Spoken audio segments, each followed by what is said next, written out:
Hey my friend, so today I have a special video. A lot of you end up suggesting this one, and the title goes How the US and Israel tracked down Ayatollah in Iran. Of course, this is the topic of the moment, and from what I understand, you guys got him in the first day of the war. Kinda crazy to think about, but I guess this video will explain everything. Before I go into that, let me ask you for one thing. If you can leave a like, thank you so much. Is the best way to show support. Now, if you can subscribe, well, in that case, forget about it. You make my day. By the way, there is a new feature on YouTube that you can hype a video. Search for that. Probably there is a button. Do it. Helps a lot. Link below for the original video. And let's go. How did the CIA and Mossad manage to track down the Iranian Supreme Leader's secret compound? That's a great question. It all started around 8 in. By the way, the CIA is probably the best intelligence in the world, but the Mossad is also quite amazing from what I understand, right? And when they, work together, I guess it's very difficult to beat them. Managed to track down the Iranian Supreme Leader's secret compound. It all started around 8 in the morning. CIA tracked some high-level Iranian leaders at this building right in the heart of Tehran. Okay. U.S. intelligence shared a critical tip with their Israeli counterparts. For months, they've been quietly hacking into Iranian communication channels using Space Force low-orbit satellites. But pulling off a strike isn't that simple. In the first wave, they had to neutralize a larger number of Iran's anti-air defense systems. This critical step cleared the airspace for a massive strike force of around 200 Israeli jets. But this area is highly fortified, so how do you destroy a deeply buried target like this? Well, they use bunker busters. Their delayed fuses punch through deep concrete before detonating. This is part one. How exactly did Israel and the United States manage to assassinate one of the most heavily protected men on the planet? The answer... No, yeah, this is crazy. The fact that you guys got him in the first day, sorry for repeating myself, but is very, very impressive. Shows how ahead the US military really is. I guess Israel, but from what I understand, America supports Israel a lot in terms of military. So this is quite impressive. I also thought it was very impressive the way you guys end up getting Maduro. I know some people disagree with that decision, but at the end of the day, it was a crazy demonstration of power from America. But let's see. An unprecedented joint operation. For months, the CIA and elite Israeli units waged a shadowy intelligence war. Using a web of surveillance satellites, intercepted comms, and human spies, they mapped Ayatollah Khamenei's every move in absolute secrecy. Utilizing a sophisticated web of low-Earth orbit surveillance satellites, intercepted encrypted communications, and highly placed human assets deep within the regime, they painstakingly mapped Ayatollah Ali Khamenei's every movement, security protocol, and daily pattern. The vulnerability, the Pasteur Street Summit. The critical breakthrough came when American intelligence identified a fleeting yet massive vulnerability, the highly classified Morning Summit. Top-tier Iranian military commanders, security advisors, and political officials were converging on the heavily guarded Pasteur Street compound in the heart of central Tehran. Shielded by layers of urban infrastructure, elite guard details, and what they believed was an impenetrable umbrella of state-of-the-art air defenses. Like the homegrown Baver missiles as well, the S-400 radar system located all over the city. So there was a lot of signs pointing that he was there. There is a narrative now that he ended up, he knew that he was, that he knew basically that America would get him. So he tried to play like a martyr or something like that. But that narrative makes very little sense if you think about it, because from what I understand, his family also ended up dying with him. I know he was an old man at this point, but makes no sense that, okay, maybe, let's say, America and Israel got him, but who is the type of person that, brings his family also to die? Makes no sense, to be fair. So I think this was just an amazing operation by the American military. Leadership gathered in a false sense of absolute security. Here comes part two. How many aircrafts were involved in taking out a single target? The focal point of the operation was Beit Rabari, Khamenei's highly secure official residence and centralized office compound located in the heart of downtown Tehran. while they used around 200 aircrafts. The localized strike on Beit Rabari was the anchor of a massive, flawlessly synchronized aerial campaign. Flew all the way from Israel with flying oil tankers, the largest military flyover in its history. The Israeli Air Force deployed an armada of approximately 200 fighter jets equipped with GPS bunker buster bombs. As stated, he was actually occupying a shallower subterranean facility, the free-falling guided bomb, which the IDF deployed as the munitions. It easily pierced the earth and reinforced concrete, triggering a catastrophic collapse of the entire underground structure. Damn. According to leaked Israeli intelligence reports, exactly 30 heavy munitions were dropped directly onto the Supreme Leader's compound to guarantee 30? Oh wow. Okay, so they want to be sure that nothing is left. the collapse of the entire underground structure. According to leaked Israeli intelligence reports, exactly 30 heavy munitions were dropped directly onto the Supreme Leader's compound to guarantee total structural failure. Obliterating such targets relies on specialized bunker buster munitions equipped with delayed action fuses, allowing them to physically penetrate deep into the ground and concrete before detonating. As a dedicated specialized squadron delivered the 30 bunker busters directly to Khamenei's compound, the rest of the armada operated simultaneously across Iranian airspace. They dropped hundreds of munitions to cripple over 500 targets, instantly blinding critical air defenses and neutralizing ballistic missile silos. Here comes part 3, and this is Iran's mistake. How the Iranian made a very big mistake to protect its leader. Because he was occupying a shallower subterranean facility, the deployed munitions easily pierced the earth and reinforced concrete, triggering a catastrophic collapse of the entire underground structure. Intelligence sources later revealed a critical tactical flaw in his positioning. He was not sheltering in one of the compound's 2 deepest maximum security bunkers facilities that would have required the heaviest, highly specialized U.S. ordnance to crack. If he had switched places, he would have been at least safe. And here is part 4, how many were exactly killed. While the complete list of eliminated targets is still undergoing global intelligence assessment, the strike's success... See, I saw reports that a lot of family members of him ended up also dying. So that's why I think the narrative that he was waiting to be killed makes no sense. And apart from that, I just don't believe it overall. I guess this is a topic that I should talk a bit. Portugal made me very proud a couple of days ago because they showed support to the US. Spain didn't. Does not surprise me, to be honest with you. Spain, I should not talk about that country, to be fair. But does not surprise me is the best thing I can say. But I'm proud because at the end of the day, look, I hope for the best of the innocent people in Iran. I hope they can have freedom because it's something that we all should have. But there is a bit of a narrative that you guys will never see me agreeing, so sorry if I disappoint you. But I'm on the American side totally here, you know. It actually, to me, is crazy sometimes the things that I see people saying about this, specific even Americans. I don't understand how can you turn the back to your country. But again, I just hope for the best at the end of the day. You know, there is a lot of innocent people that will be killed for sure. But let's hope the number is very little, you know. Successfully decapitated Iran's operational leadership in a single devastating blow.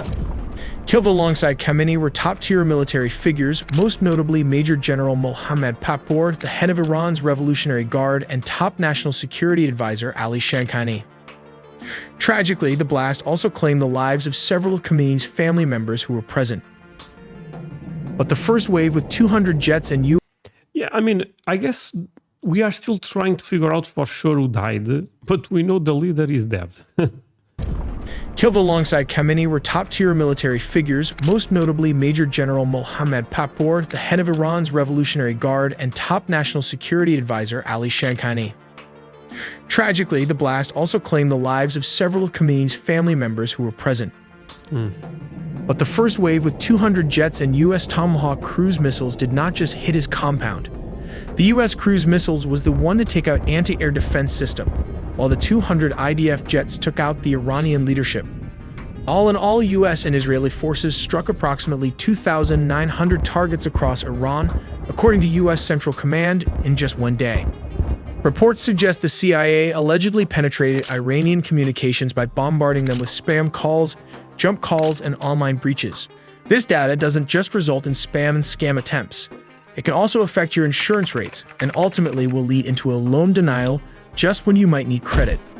Incogni helps protect your privacy by I guess let it play. regularly scanning and preventing data brokers from re-uploading your information.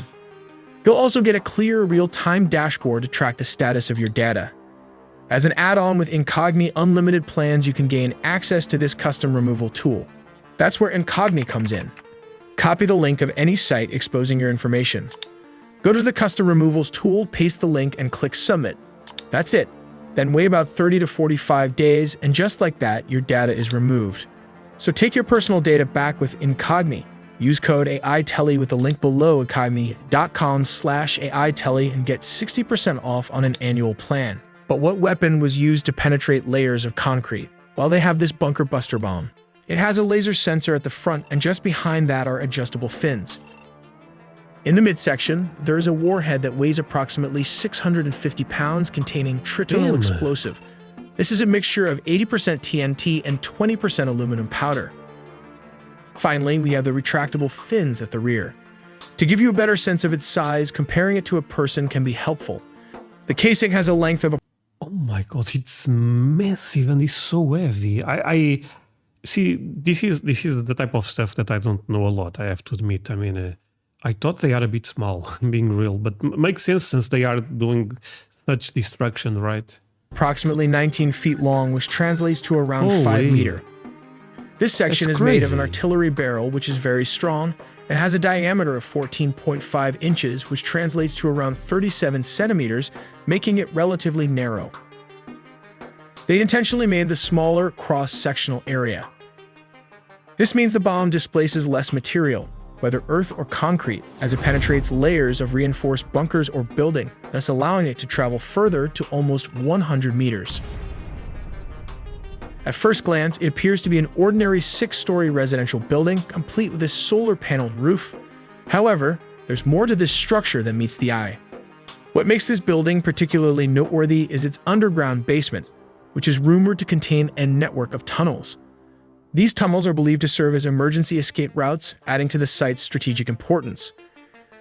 We've put together a few different scenarios, Basically bunkers, kinda. to help you better understand the IDF's assassination tactics. The CIA and IDF would employ spies and agents to gain information on a high-value target. With a clear line of sight, the operative waits for confirmation that the high-value target has arrived at the meeting point. This target reportedly arrived at underground headquarters in the southern suburbs for a meeting with several top leaders. The tip-off was allegedly received by Israeli officials on the afternoon of Saturday, September 27th. A fighter jet was expected to target and illuminate the building using its laser targeting pod, focusing on one of the specific buildings. What? Okay, sorry over it. This video is amazing. By the way, again, link for the original video below if you want to show some love to the person. Okay, wow. Subsequently, a dozen of F-15 jets dropped not one but 80 bombs of various types. The tip of the spear would have been the bunker buster bomb that can penetrate through this 6-story building, leveling all 6 structures to the ground and in the process eliminating Hassan Nasrallah in the action. Let's consider scenario 2. If an Iranian spy had not assisted the IDF, a Mossad agent or soldier might have been nearby, confirming Nasrallah's location or possibly illuminating the target with a ground-based laser. In this case, GPS coordinates would have been transmitted to the IDF. Once ready, the F-15 jets would have dropped around 80 bombs of different types, leveling the entire 6-building complex. The reason for dropping so many bombs was to ensure the elimination of a high-value target like Hassan Nasrallah. Unfortunately, the collateral damage resulted in a significant number of innocent civilian casualties, a tragic cost associated with this operation. I mean, yeah, that will always be the sad part. But I mean, if you swim, you get wet. It is what it is. And finally, we have scenario 3, which is the most likely. Hacking Hezbollah's communication system for the last 5 years to intercept encrypted messages without deploying any agents into Lebanon or the last 5 years. Beirut. So they've been collecting information for... Oh man. See this Mossad, the CIA, it's kind of crazy what they can do for real. Upon learning that the Hezbollah leader had arrived at the building, an F-15 fighter jets flew and dropped barrage of bombs, eliminating the entire leadership inside the underground bunker. Out of the 80 bombs used, the IDF also deployed the Mark 82 weapon, the Bunker Buster, and the GBU-39, which were part of a purchase valued at around $3 billion from the US. Let's take a look at how this works. Step 1. First, a laser is used to illuminate the target, or GPS guidance is already assigned to it. Step 2. An F-15 jet flies near the illuminated target and the bomb is released. Step 3. Once the bomb is dropped, the guidance system at the front connects with the tail and fins. This enables the bomb to make precise adjustments, guiding it accurately to its target. Step 4. As mentioned, this is a bunker buster bomb designed to penetrate around 6 meters of reinforced concrete bunkers and can travel up to 100 feet of soft ground or buildings. All right. Step 5. In the past, the GBU-28 has been equipped with a delay fuse like this one, allowing it to detonate after penetrating its target, rather than exploding on impact. The bomb contains 700 pounds of TNT, which generates a blast radius of several hundred meters. All right, my friends. Now it makes sense that Americans don't have healthcare, because this type of stuff is so insane. You guys have alien technology. You know what I mean? What the hell? A single bomb does all of this? Significant for a bomb of this size. It's insane. As an engineering channel, we will also look into how these Mark 80 and 82 series of weapon can be turned into a guided bomb. When released, it falls just like a normal dumb weapon. As stated, the bomb can be fitted with a nose fuse, a tail fuse, or both simultaneously. Sure. Upon hitting the ground, the frontal fuse activates, burning the fuse conduit from the front to the back, thus creating a huge explosion. The alternative option is using the tail fuse FMU-139. This is usually used for delayed action and is set by the pilot. When it hits the target, the weight of the bomb will penetrate the concrete surface of a building, the fuse activates, and the conduit rod, which creates the 500-pound explosion after a few seconds as programmed. This can create a lot of damage considering its small $4,000 price tag. We also made a deep dive into the sea, air, and land components of the nuclear. All right. Damn, my friends, what a crazy video for real.